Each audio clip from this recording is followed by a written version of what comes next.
Good morning students. MSc final year organic special paper में अपने चल रहा था हेट्रोसाइक्लिक कंपाउंड्स। आज हम नई यूनिट शुरू करते हैं नॉन एरोमेटिक हेट्रोसाइकल्स। नॉन एरोमेटिक हेट्रोसाइकल में आज का टॉपिक रहेगा अपना बॉन्ड एंगल स्ट्रेन।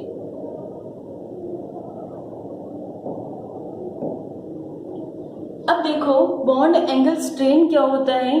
कार्बन अगर सैचुरेटेड होता है तो कार्बन में कौन सा हाइब्रिडाइजेशन होता है, sp3 हाइब्रिडाइजेशन। और जो sp3 हाइब्रिडाइजेशन है उसमें ज्योमेट्री कैसी बनेगी, टेट्राहेड्रल ज्योमेट्री। ठीक है, तो sp3 हाइब्रिडाइजेशन में ज्योमेट्री टेट्राहेड्रल बनती है और यहाँ पे जो बॉन्ड एंगल होता है वो कितना होगा, 109 degree 28 minute.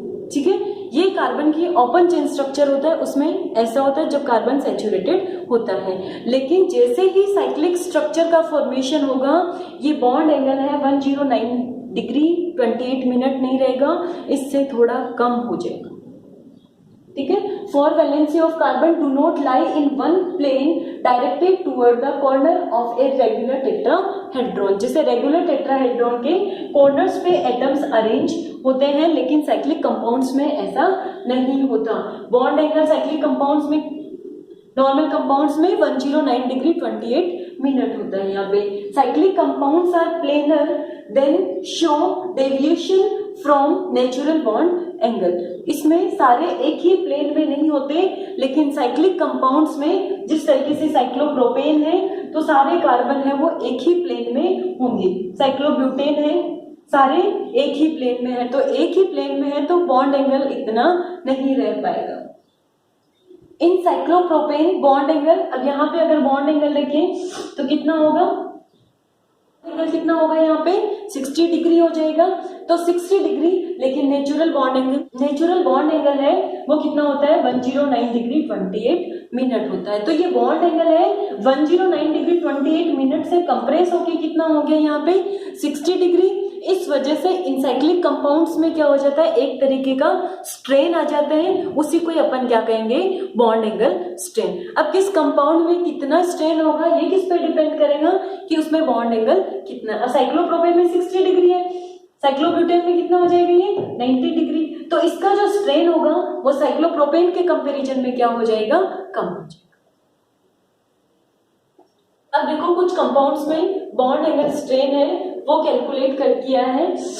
Bond angle strain कैसे कैलकुलेट करेंगे, हाफ करना है, फिर डिफरेंस देखना है 109 डिग्री 28 मिनट में से माइनस करना है एक्चुअल बॉन्ड एंगल। कौन से साइक्लिक कंपाउंड का अपन कर रहे हैं उसका एक्चुअल में बॉन्ड एंगल है वो कितना है। जैसे साइक्लोप्रोपेन का किया, बॉन्ड एंगल स्ट्रेन को अल्फा से रिप्रेजेंट करते हैं, यहाँ से हाफ 109 डिग्री 28 मिनट और इसमें कितना होता है 60 डिग्री, तो यहाँ पे कितना आएगा 24.75 डिग्री। तो साइक्लोप्रोपेन में जो बॉन्ड एंगल स्ट्रेन होगा वो कितना होगा 24.75। अब देखो साइक्लोप्रोपेन में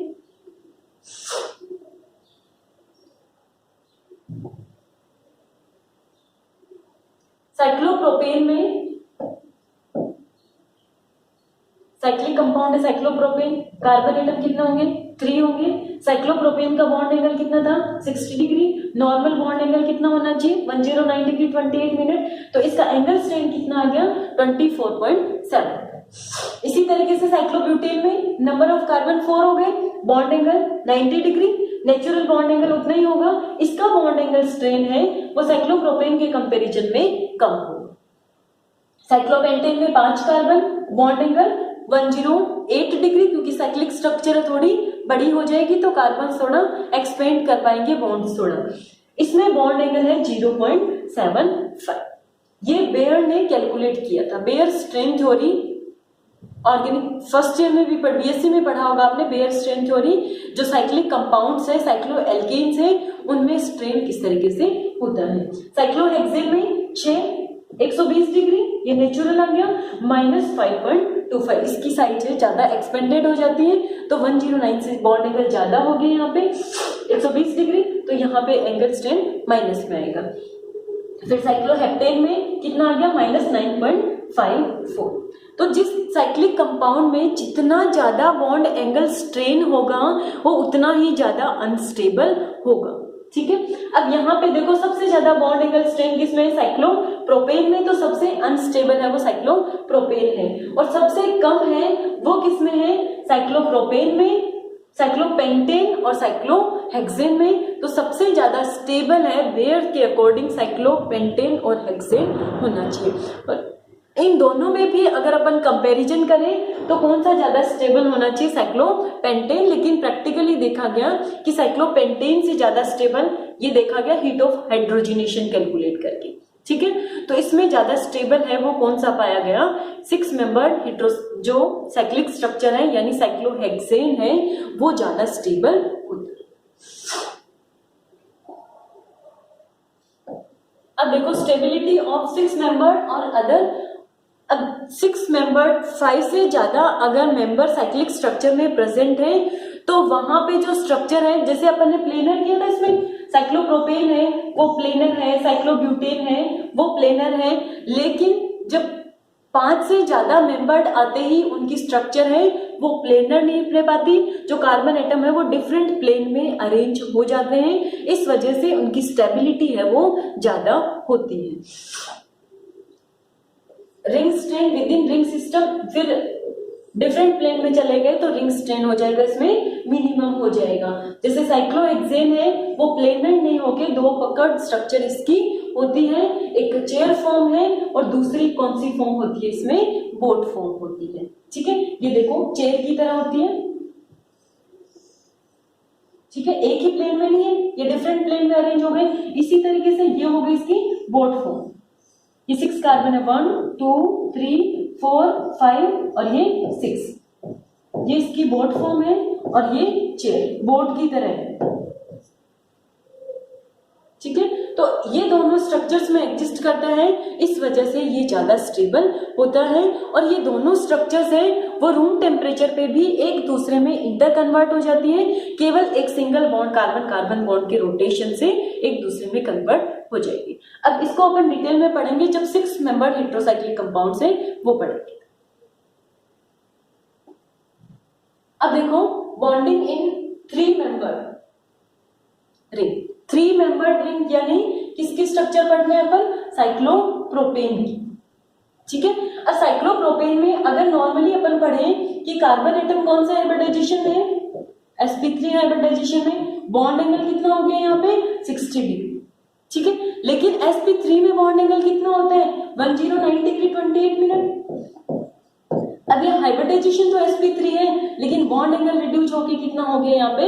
60 डिग्री हो गया। इसका बॉन्ड एंगल एक्चुअल में 60 डिग्री नहीं होता, कार्बन है यहाँ sp3 हाइब्रिडाइजेशन में होता है। अब जितना sp3 हाइब्रिड ऑर्बिटल्स में ओवरलैपिंग होती है उतनी इसमें ओवरलैपिंग नहीं हो पाती।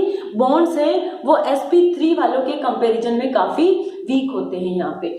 अब यहाँ देखो जो ऑर्बिटल्स की जो ओवरलैपिंग होती है वो कोएक्सियल ओवरलैपिंग भी नहीं होती इसमें। कोएक्सियल यानी इस तरीके से एक ही एक्सिस पे जो ओवरलैपिंग होती है, और यहाँ पे जो कोलैटरल ओवरलैपिंग है वो भी नहीं होती। इससे सिग्मा बॉन्ड बनता है और इससे कौन सा बॉन्ड बनेगा? यहाँ पे पाई बॉन्ड बनेगा। तो न तो इसमें कोएक्सियल ओवरलैपिंग होती है और न ही इसमें कोलैटरल ओवरलैपिंग होती है, इसमें होती है ऑब्लिक ओवरलैपिंग, या इसको बोलते हैं बनाना शेप।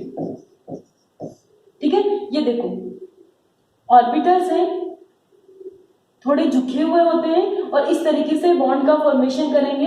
ये जो ओवरलैपिंग होती है उसको क्या बोलते हैं अपन? Oblique overlapping. अब इस ऑब्लिक ओवरलैपिंग की वजह से ये बॉन्ड इस तरीके से नहीं, थोड़ा एक्सपेंडेड होते हैं और बॉन्ड एंगल है वो इंक्रीज होके कितना हो जाता है इसमें? 106 डिग्री बॉन्ड एंगल इसमें रह जाता है। किस वजह से? यहाँ पे ऑब्लिक ओवरलैपिंग। इससे जो बॉन्ड बनेगा उसको बनाना बॉन्ड कह सकते हैं या फिर बेंट बॉन्ड कह सकते हैं। ठीक है, अब जो साइक्लोप्रोपेन है इसके एक कार्बन एटम है वो 4 सिग्मा बॉन्ड का फॉर्मेशन कर रहा है, 4 sp3 हाइब्रिड ऑर्बिटल थे।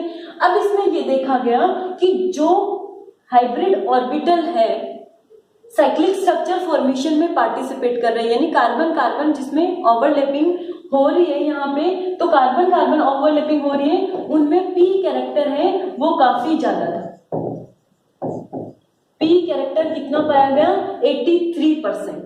तो S कैरेक्टर कितना रहा? केवल 17% S कैरेक्टर उसमें प्रेजेंट था। तो यानी जो हाइब्रिडाइजेशन था, अगर sp3 हाइब्रिडाइजेशन की बात करते हैं तो इसमें S कैरेक्टर कितना होना चाहिए? 24% होना चाहिए। लेकिन यहाँ पे S कैरेक्टर कम हो गया, या कितना हो गया? 17% ही S कैरेक्टर इसमें रह गया। S कैरेक्टर कम होने की वजह से इसमें बॉन्ड लेंथ है वो क्या हो जाएगी? इंक्रीज हो जाएगी, बॉन्ड है वो वीक हो जाएगी। ठीक है। और जो हाइब्रिडाइजेशन है sp3 में होके sp4 या फिर sp5 है, इन दोनों के बीच की कोई स्टेज यहाँ पे होगी, क्योंकि s कैरेक्टर कितना प्रेजेंट है यहाँ पे? 17%। कौन से ऑर्बिटल में? जो यहाँ पे बॉन्ड साइक्लिक स्ट्रक्चर बनाने में पार्टिसिपेट कर। ठीक है। अब यहाँ पे दो बॉन्ड है वो बाहर की तरफ है, तो जो बाहर की तरफ वाले हैं उनमें देखा गया कि इनमें जो s कैरेक्टर है वो 33%। बाहर वालों में S कैरेक्टर कितना प्रेजेंट है? 33% S कैरेक्टर प्रेजेंट है, यानी इनमें S कैरेक्टर ज्यादा होगा। और ये कौन से हाइब्रिडाइजेशन में? ये sp2 हाइब्रिडाइजेशन में होते हैं। ठीक है। तो यहाँ पे अपन हाइब्रिडाइजेशन sp3 दे रहे हैं, वे दोनों एक दूसरों को कंपनसेट करके, और हाइब्रिडाइजेशन कौन सा निकल जाएगा? sp3। अब एक का sp4 sp5 है, बाहर वाले का sp2 है। ये इतना होने से जो रिंग है उसकी एनर्जी है, साइक्लिक स्ट्रक्चर की एनर्जी है वो इंक्रीज हो जाएगी, और उससे साइक्लिक स्ट्रक्चर है वो अनस्टेबल हो जाती है। अनस्टेबल साइक्लोप्रोपेन की स्टेबिलिटी वैसे बहुत कम होती है, और ये रिंग है वो इजीली ओपन हो जाती है। ठीक है। तो ये बॉन्ड एंगल होना चाहिए था 60, लेकिन कितना हो गया यहाँ पे? 106 डिग्री। और जो बाहर वाला जो बॉन्ड एंगल है वो कितना होता है इसमें? 116 डिग्री। तो इस तरीके से ये हो गई साइक्लोप्रोपेन है उसकी स्ट्रक्चर। इसमें sp3 हाइब्रिडाइजेशन नहीं होता, कुल मिला के sp3 निकलता है, लेकिन जो रिंग स्ट्रक्चर बनाने वाले जो बॉन्ड्स हैं वो sp4 से sp5 हाइब्रिडाइजेशन में होते हैं, और जो बाहर वाले हाइड्रोजन के साथ सिग्मा बॉन्ड बना रहे हैं उनमें S कैरेक्टर ज्यादा होता है, यानी वो sp2 हाइब्रिडाइजेशन में होता है। अब देखो, वो देखा था सिंपल अपन ने साइक्लोप्रोपेन। अब अपन देखते हैं कि 3 मेंबर्ड है, वहां पे हेटेरो एटम प्रेजेंट है।